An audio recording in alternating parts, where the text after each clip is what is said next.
We're back. What a day today. I don't know if you guys feel the same way I do, but what an outstanding performance on the market today. What an outstanding performance for our memory companies. You saw that thumbnail, the rejoicement we saw from those investors or the people in the picture. That's exactly what I felt all day today.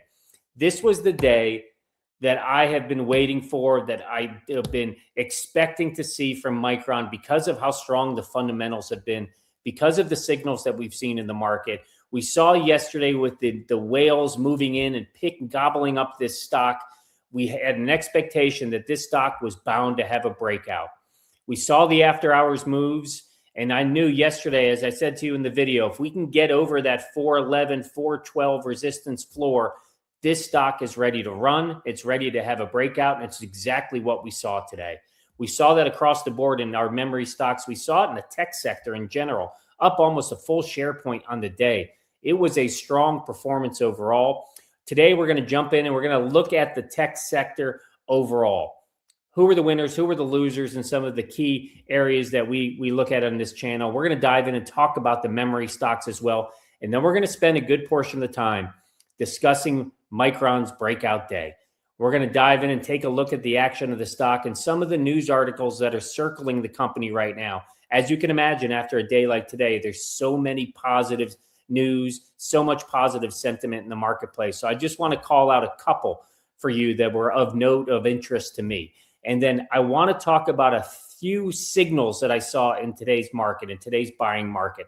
So make sure you stay for the whole video, because those three signals that I'm going to talk about at the end will have significant impact on tomorrow's market. So make sure you listen to them. They'll have the impact when we get to the morning bell tomorrow, and it may mean something for you if you're an investor of Micron overall. So make sure you stay for the video. But before we get started, I'm going to have one call to action for all of you out there. I took a look at this channel's analytics again, and we still see about 85% of our viewers haven't subscribed. Guys, we've done an amazing job of building this community to about 1,900 subscribers. But if you imagine, if all of you that are watching these videos and taking away nuggets or finding value in this content, hit subscribe, we would grow this channel from 1,900 to 12,000 subscribers overnight.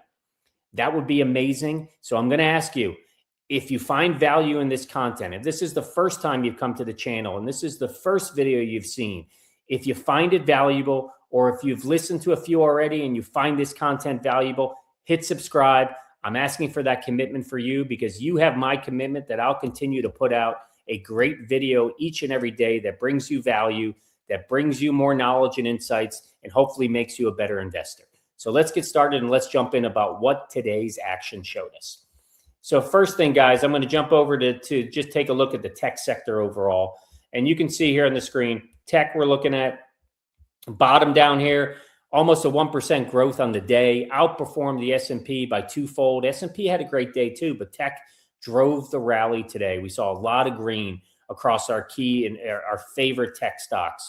And when we scroll down overall, you take a look at which industries within the sector drove. Semiconductors, biggest weight overall, had a strong day, outperformed the tech sector just by a little bit, a 1.1% growth. Nice to see the software stocks come back a bit. Strong day today, but we know that Salesforce, Adobe, Intuit, Snowflake have been taking a hit this year. So it's nice to see a one-day rally. Will that continue tomorrow? It would be great for you investors that are holding those to see us turn around those negative growth rates we've seen year to date and start to move again with those stocks. But I want to jump in and take a look at the biggest weight overall. So a couple things first. We know NVIDIA has had a great couple of days. I think they've picked up now 4% over the last 2 days. They had their partnership they announced with Meta, but also overnight they announced an agreement or a partnership with some venture capitalists in India to help build out over there. Another good signal for NVIDIA as they head into their print next week. I expect that print to be strong, and I expect this stock will continue to grow great long-term value. The other piece, though, I want to talk about, which will be the focus of this video, is Micron. Great breakout day today, over almost close to 5.5%, 5.25% growth on the day. We picked up, I think, $21 on the day. It was the breakout day that we've been all waiting for, that we've expected with this stock, because of the all-in investment they've had in the demand, because of how diversified their portfolio mix is, and just because of how valued the company is right now in the AI boom. So it was great to see it break through.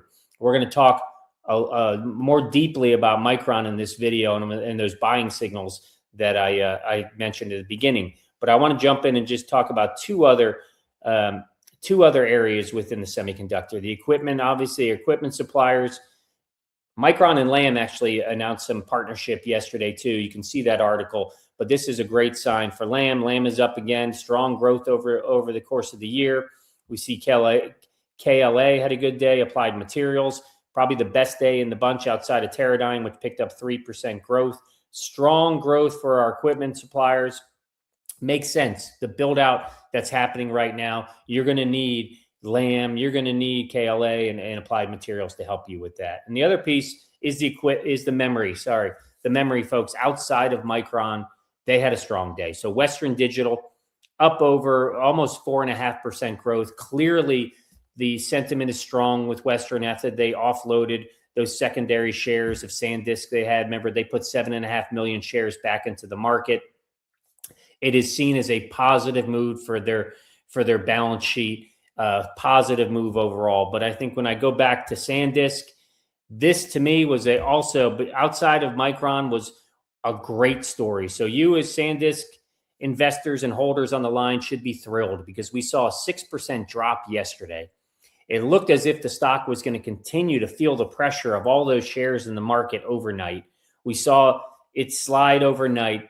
But what happened is it started to recover. And obviously, when the morning bell hit today, we saw whether they're institutional investors or retail investors gobble up those outstanding shares for SanDisk. And that performance came back. The stock recovered. It got up over 600, I think, at some point today. I'm not sure where it finished. I'll have to look, but it definitely was trending really nicely. It's a great sign for this company. Great sign for you shareholders out there with SanDisk. I'm sure there was some worries with yesterday's performance. A great recovery overall. And then finally, Seagate had a good day, up 2%. No big news on this company. It's just fundamentals are strong. And I think the whole memory sector rallied today. Micron pulled them all up, if you want my honest opinion. And let's jump over and take a look at Micron and the news articles that I was mentioning. I want to pull up. You can see Micron, and I'm going to jump to a different graph in a second just to show you a little more breakout. So I'll come back to that performance that we saw today. But look at some of these news articles that caught my eye. Maybe they did for you as well. But we saw the whales yesterday.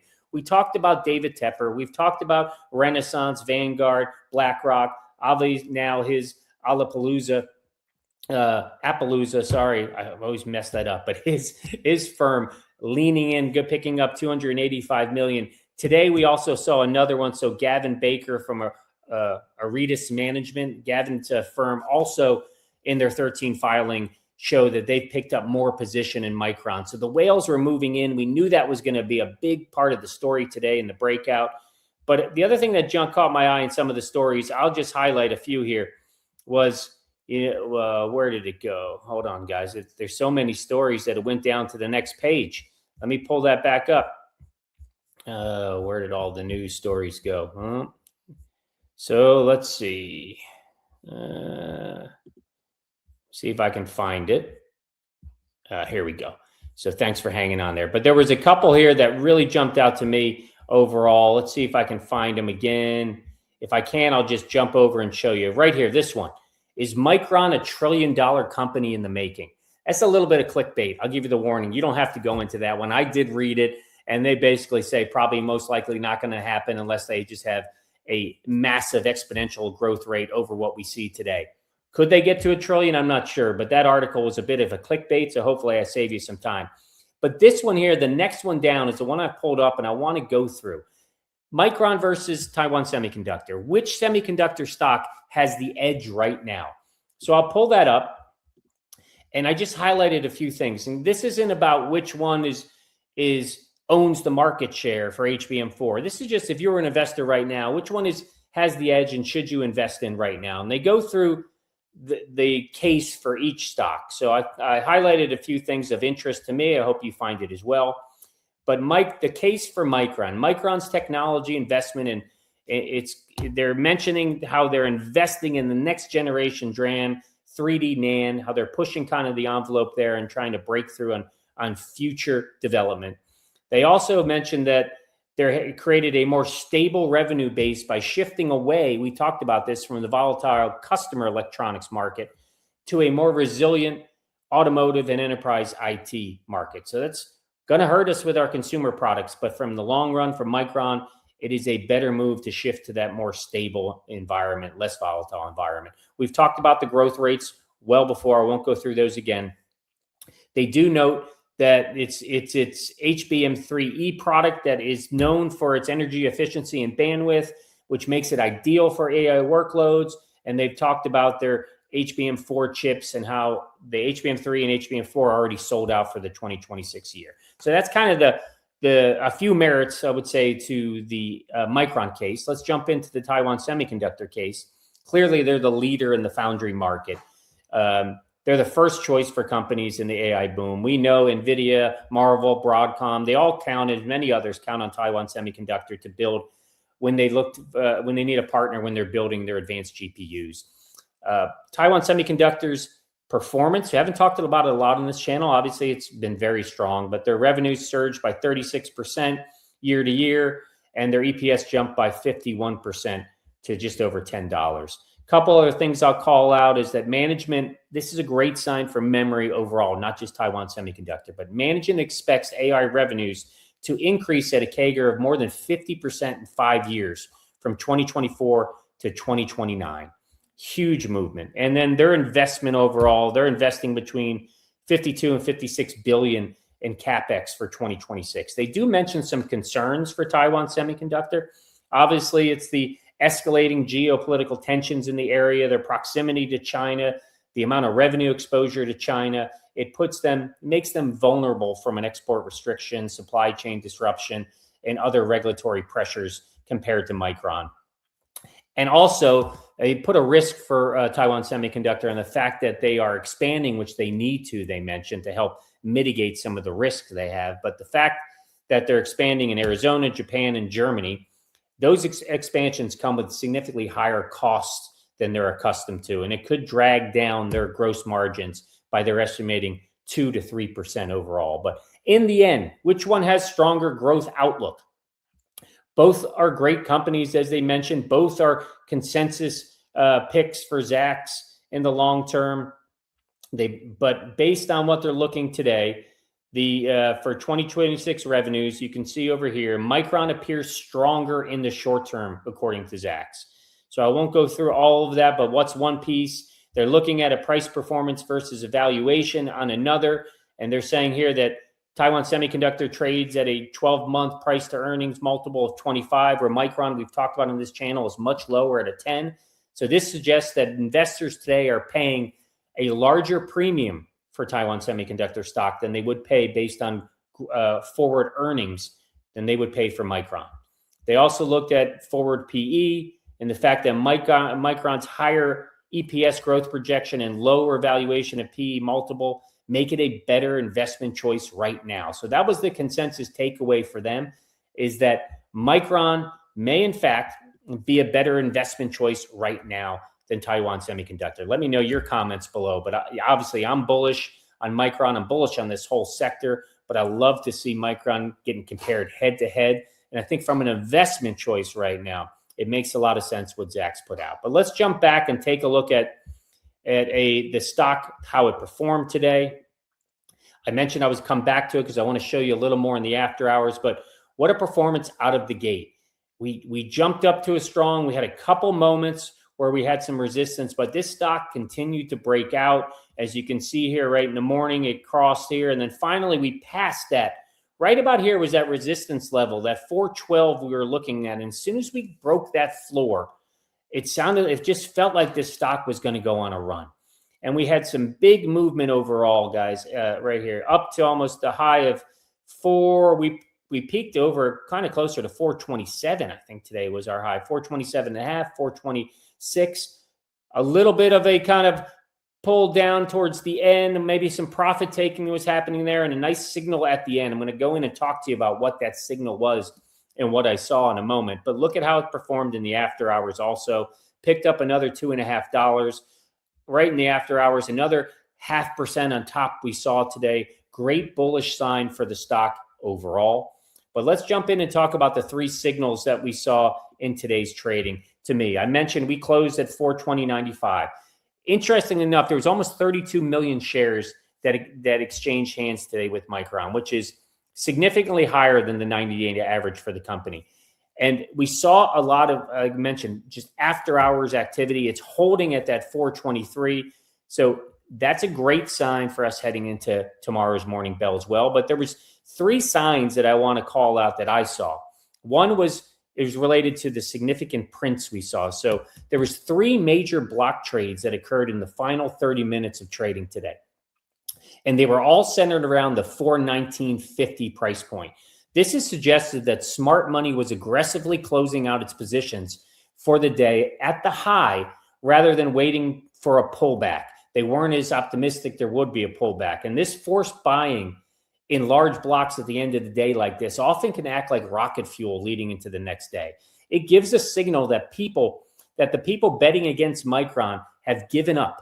And when the stock closes at a high and heavy block trading activity occurs, this can create significant momentum carryover into the next day.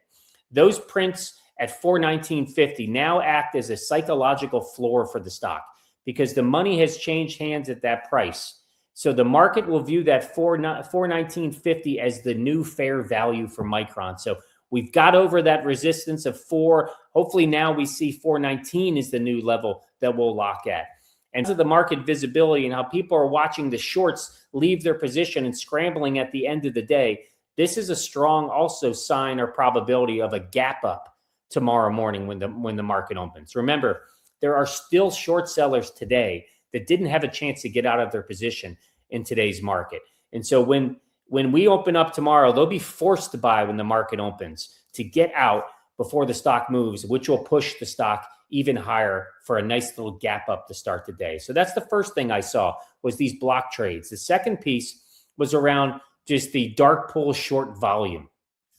So the short volume today dropped to about just under 40%, 39.8%. Short sellers were likely covering their positions to avoid being trapped in that gap up that we talked about tomorrow. And if you think about the dark pool, think of it as a private VIP room at a casino where these big players like the banks and the hedge funds, they can trade, and they do it in this way so it doesn't affect the price and it doesn't move it around too much for everyone else. And if the short volume is at 39.8, that means out of all the trades that were happening in that private room, less than 40% were sell bets. And a drop in this number, because it did drop today versus yesterday, is a great sign for Micron overall. And when it drops, it means that big players are becoming less interested in betting against the stock. They're starting to think the downside may be over for Micron. So the final piece that I saw, and I talked about it yesterday, was a little bit of the options order flow. Today, I want to talk a bit about the call-put volume ratio. So overall today, the call-put volume was at a 2.4 to 1 in favor of calls. So the whale effect that we have talked about has definitely impacted this number. The confirmation of David Tepper's 200% increase in Micron fueled a surge in the March 20th $450 calls, which was a higher spike. That was a volume spike of over 400% compared to the average for that day. So a 2.14 call put volume ratio is a high bullish signal for the stock. In simple terms, guys, this means that for every single bet that's placed on Micron,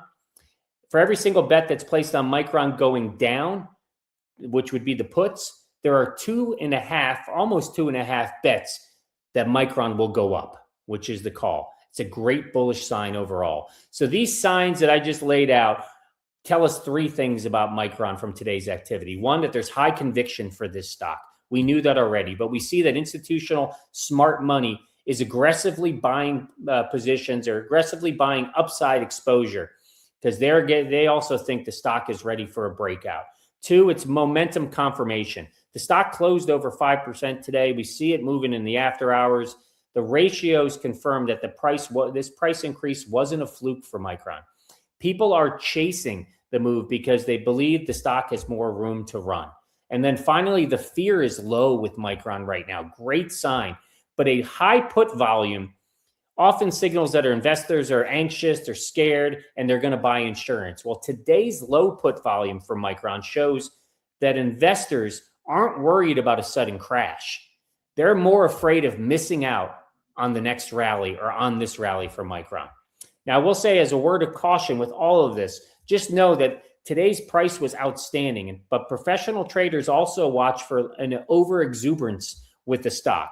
And if everybody's on one side of the sheet or one side of the boat with too many calls, any small bad news for Micron would probably lead to a sharp drop because there's no one left out there to buy the stock. So we have to make sure the momentum keeps going forward. We're going to look for the momentum going forward, but I just want to put that word of caution out there for all of us as investors. But today, with the stock breaking through that 412 resistance that we've talked about and growing further in the after hours, we have to wonder if Micron has finally turned that former ceiling of 412 into the new floor. The significant moves in dark pool accumulation and block trades that we saw at the end of the day today suggest that the big players in this market are positioning for a breakout. And my question to you is, are you ready for Micron to break out as well? And can we challenge that $437.80 a share that we saw and we set back in February 1st? Will we be ready to push and break through that in tomorrow? But let me know what your thoughts are, guys. That's a long video today. I had a lot to cover. I hope you enjoyed it. I want to know your thoughts. What else did you see in the action? Let me know, but I'll talk to you soon, guys. Have a great night.